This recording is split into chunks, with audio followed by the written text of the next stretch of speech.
សួស្តីម្ចាស់អាជីវកម្មទាំងអស់គ្នាហើយអ្វីបានជាយើងត្រូវការ Facebook Marketing Agency សម្រាប់ជួយដល់អាជីវកម្ម 1. កាត់បន្ថយការចំណាយនិងទទួលបាន Facebook Page មួយដែលមានស្តង់ដារ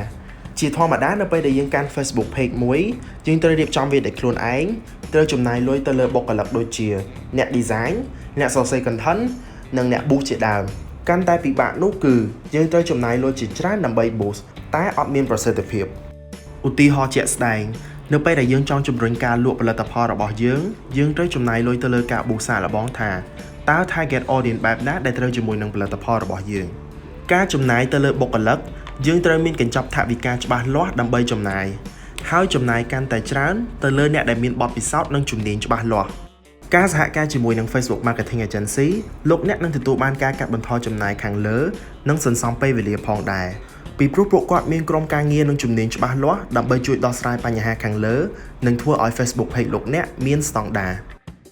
2. កំណត់គោលដៅច្បាស់លាស់ក្នុងការធ្វើ Facebook Marketing ធ្វើការជាមួយនឹង Agency ពួកគាត់នឹងជួយទៅលើអាជីវកម្មលោកអ្នកដែលផ្ដល់ជាយុទ្ធសាស្ត្រ Facebook Marketing ដូចជាការវិភាគទៅលើអាជីវកម្មថាតើអាជីវកម្មរបស់លោកអ្នកឈានដល់កម្រិតណាឧទាហរណ៍លោកអ្នកទើបតែបើកអាជីវកម្មមួយហើយលោកអ្នកមិនដឹងថាអាជីវកម្មរបស់អ្នកដើរដល់ចំណុចណាមិនដឹងចាប់ផ្ដើមការផ្សព្វផ្សាយតាម Facebook ពីកម្រិតណាមិនដឹងថាតើ content បែបណាដែលគួរតែប្រើប្រាស់ក្នុងករណីនេះ Facebook Marketing Agency នឹងផ្ដល់ជាយុទ្ធសាស្ត្រដូចជា Brand Awareness ដើម្បីពំនាំព័ត៌មានផលិតផលឬសេវាកម្មរបស់លោកអ្នកទៅកាន់មនុស្សជាច្រើនបានស្គាល់ 3. ប្រឹក្សាពីបញ្ហា Facebook Page ដែលឥតគិតថ្លៃអ្នកទាំងអស់គ្នាប្រកាសជាបានជួបនៅបញ្ហាជាច្រើនដែលមិនអាចដោះស្រាយបានហើយបញ្ហាខ្លះទៀតឈានទៅដល់ការបិទ Facebook Page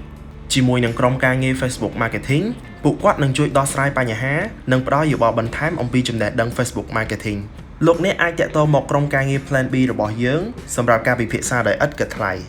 បើចូលចិត្តវីដេអូមួយនេះកុំភ្លេចចុច Like និង Share ទាំងអស់គ្នា